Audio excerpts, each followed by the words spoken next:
Hi, నేను రమేష్. ఇవాళ మన టాపిక్ వచ్చేసి గ్రూప్ బై అండి. సో గ్రూప్ బై ఎస్క్యూఎల్‌లో ఎలా అప్లై చేస్తారో చూద్దాం. ఓకేనా? సో మనం ఎక్సెల్ వీడియోస్‌లో కూడా గ్రూప్ బై చూసాం కదా! సో అదే అలాంటిదండి. సో మరి ఎస్క్యూఎల్‌లో ఎలా అప్లై చేస్తారో ఈ ఎగ్జాంపుల్ ద్వారా చూద్దామండి. ఓకేనా? సో దానికోసం ఇక్కడ ఒక ఆర్డర్స్ టేబుల్ అయితే ఇచ్చాను. అండ్ ఇక్కడ కస్టమర్ మాస్టర్ ఉంది. సో లాస్ట్ టైం మనం లెఫ్ట్ జాయిన్ కోసం ఈ కస్టమర్ ఐడికి ఈ కస్టమర్ మాస్టర్ నుంచి నేమ్ మ్యాప్ చేసాం కదా! సో మరి ఇప్పుడు మన రిక్వైర్మెంట్ ఇప్పుడు ఏంటంటే ఇక్కడ ఏమైందంటే ఆర్డర్స్లో C001, C001, C001, C00 అంటే ఒకటే కస్టమరు 4-5 ఆర్డర్లు బుక్ చేశారు అనమాట. ఆ విధంగా బుక్ చేశారు అనమాట. సో మనము మన రిక్వైర్మెంట్ ఏంటంటే ఒక కస్టమరు ఎన్ని ఆర్డర్స్ బుక్ చేశాడు, ఆ ఆర్డర్స్ ఏంటి అండ్ టోటల్ అమౌంట్ ఎంతో కావాలి. ఎందుకంటే ఒకవేళ ఈ 10 ఆర్డర్స్ వచ్చాయి అనుకోండి, 10 ఆర్డర్స్ మనము ఏదైనా అమెజాన్లో ఫ్లిప్కార్ట్లో వర్క్ చేస్తున్నప్పుడు ఈ 10 ఆర్డర్స్ వచ్చినాయి అనుకోండి, మనము ఈ 3 ఒక డెలివరీ బాయ్కి, ఈ 3 ఒక డెలివరీ బాయ్కి, 4 ఒక డెలివరీ బాయ్కి ఇచ్చామనుకోండి. సో మరి ఒకటే కస్టమర్కి ఇద్దరు కానీ ముగ్గురు కానీ డెలివరీ బాయ్లు డెలివరీ చేసే ఛాన్సెస్ ఉంది కదా. సో దానివల్ల ఇద్దరు డెలివరీ బాయ్ల టైం వేస్ట్. ఓకేనా? అలా కాకుండా మనం గ్రూప్ బై చేస్తే ఎలా చేయొచ్చో చూద్దాం. ఓకేనా? సో మనకి ఇది ఒక్క టేబుల్ అయిపోతుంది, సరిపోతుంది కదా. సో నేను ఇది తీసేస్తున్నాను. సో ఇప్పుడు ఏం చేసామంటే క్వెరీ రాద్దాం. ఓకేనా? Select.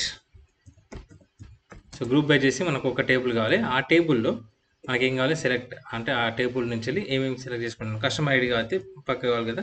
Customer ID, so customer ID comma.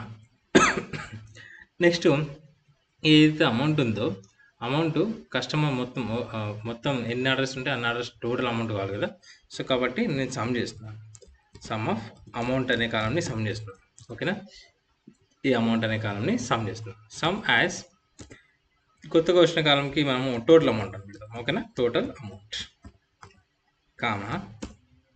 ఇప్పుడు ఈ ఆర్డర్ ఐడీస్ ఉన్నాయి కదా, ఈ ఆర్డర్ ఐడీస్ మరి ఒక లైన్లో వస్తే ఈ ఆర్డర్ ఐడీస్ కూడా నాకు ఎన్ని ఆర్డర్ ఐడీస్ కౌంట్ కానీ లేకపోతే ఆర్డర్ ఐడీస్ నెంబర్స్ కానీ కావాలి కదా.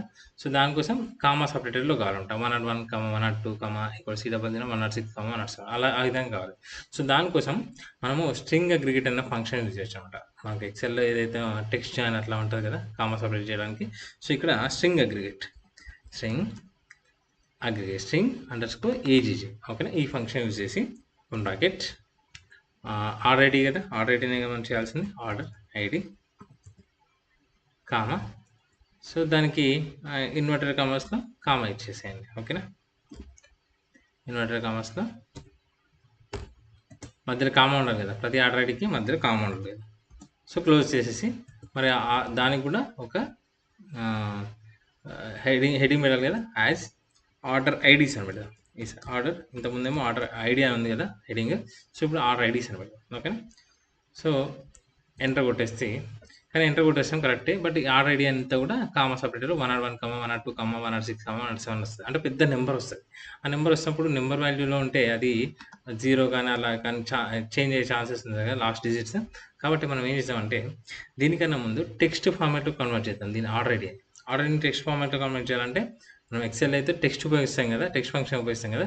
ఇక్కడ క్యాస్ట్ అనే ఫంక్షన్ ఉపయోగిస్తాం అనమాట. క్యాస్ట్ ఏం చేస్తుంది, ఆర్డర్ ఐడి అనేది న్యూమరిక్ వాల్యూలో ఉంటుంది కదా.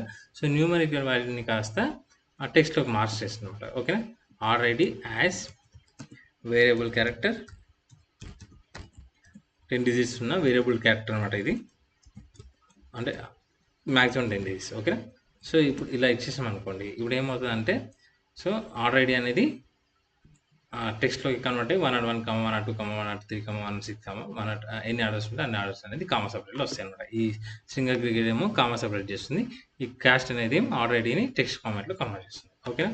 సో ఆర్డర్ ఐడి కదా, ఆర్డర్ ఐడి కరెక్టే. నెక్స్ట్ ఎంటర్ కొట్టేసి మరి ఇవన్నీ కాలమ్స్ కరెక్టే, ఇవన్నీ కాలమ్స్ సెకండ్ తీసుకుంటాం మనం ఆర్డర్ ఐడి నుంచి ఆర్డర్స్ అనే టేబుల్ నుంచి తీసుకుంటాం. కాబట్టి ఫ్రమ్ ఉపయోగించి ఫ్రమ్ ఆర్డర్స్ అనే టేబుల్ ఉపయోగించి నెక్స్ట్ మనం ఏదైతే టాపిక్ అది గ్రూప్ బై చేయాలి. గ్రూప్ బై దేని చేయాలి, కస్టమర్ ఐడిని బేస్ చేసి గ్రూప్ బై చేయాలి. కాబట్టి గ్రూప్ స్పేస్ బై అంటే ఈ గ్రూప్ బై ఫంక్షన్ ఉపయోగించి గ్రూప్ బై దేని చేస్తున్నాం, కస్టమర్ ఐడి. ఓకేనా? సో క్వరీ అయిపోయింది. లాస్ట్కి కోలాన్ చేయండి.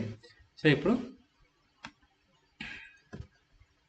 ఇప్పుడు ఈ విధంగా మనము క్వరీ అయితే రాసాము. ఈ క్వరీని ఎగ్జిక్యూట్ చేసాం అనుకోండి, మనకు కావాల్సిన అవుట్పుట్ అయితే వస్తుంది. ఓకేనా. సో మరి టోటల్ క్వరీ దాన్ని కూడా ఫస్ట్ క్వరీని కూడా ఎగ్జిక్యూట్ చేసాం. సో ఈ విధంగా ఉన్న ఆ 10 ఆర్డర్స్ని జస్ట్ 3 కస్టమర్స్ మాత్రమే పర్చేజ్ చేశారు. 10 ఆర్డర్స్ని. సో ఆ 3 కస్టమర్స్ 3001 అతను 101, 102, 106, 107 4 ఆర్డర్స్ ఉన్నాయి. సో టోటల్ అమౌంట్ వచ్చేసి చూడండి 5712, ఇక్కడ 2000 ఈ విధంగా మనం గ్రూప్ బై చేసి ఒక డెలివరీ బాయ్కి ఇస్తే 3 ఆర్డర్స్ అనేది వెళ్ళిపోతుంది అనమాట. ఒక డెలివరీ బాయ్ డెలివరీ చేయొచ్చు.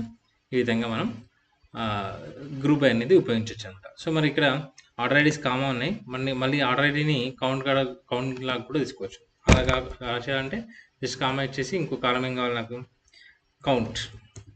కౌంట్ ఆఫ్ ఏది కావాలి, కౌంట్ ఆఫ్ ఆర్డర్ ఐడీస్, ఎన్ని ఆర్డర్ ఐడీస్ ఉన్నాయో కావాలి కదా. సో ఆర్డర్ ఐడి నెంబర్స్ అయితే ఉన్నాయి, ఆర్డర్ ఐడి కౌంట్ కూడా కావాలనుకుంటే మళ్ళీ దాన్ని కౌంట్లో కూడా ఉపయోగించవచ్చు. ఓకేనా. కౌంట్లో ఉపయోగించేసి సెలెక్ట్ చేసుకొని ఎగ్జిక్యూట్ చేసినాం అనుకోండి. సో మనకేమొస్తుంది, ఇక ఆల్రెడీ ఇందులో 4 ఉన్నాయి, ఈ కస్టమర్ది 4 ఉన్నాయి, ఈ కస్టమర్ 2 ఉన్నాయి, ఈ కస్టమర్ 4 ఉన్నాయి. ఈ విధంగా వస్తుంది అన్నమాట అవుట్పుట్. ఒకసారి మనం అన్ని కంప్లీట్గా ఎగ్జిక్యూట్ చేసాము. సో మెయిన్ టేబుల్ ఇలా ఉంటే ఈ టేబుల్ని మనం గ్రూప్ బై ఉపయోగించి, అంటే కస్టమర్ ఐడి, గ్రూప్ బైలో కస్టమర్ ఐడి తీసుకొని సో గ్రూప్ బై ఉపయోగించి ఈ విధంగా మనం కన్వర్ట్ చేసాం అనమాట. సో మరి వీడియో కనుక నచ్చినట్టయితే లైక్, కమెంట్, షేర్ చేయండి. సో మరిన్ని ఎస్క్యూఎల్లో లాజిక్స్ క్వరీస్ కోసం కమెంట్ చేయండి. సో దట్ మీకు నచ్చిన ఫంక్షన్ కానీ, కమెంట్ క్వరీ కానీ సో నాకు పింగ్ చేస్తే నేను దాని మీద అయితే వీడియో చేస్తాను. Thank you.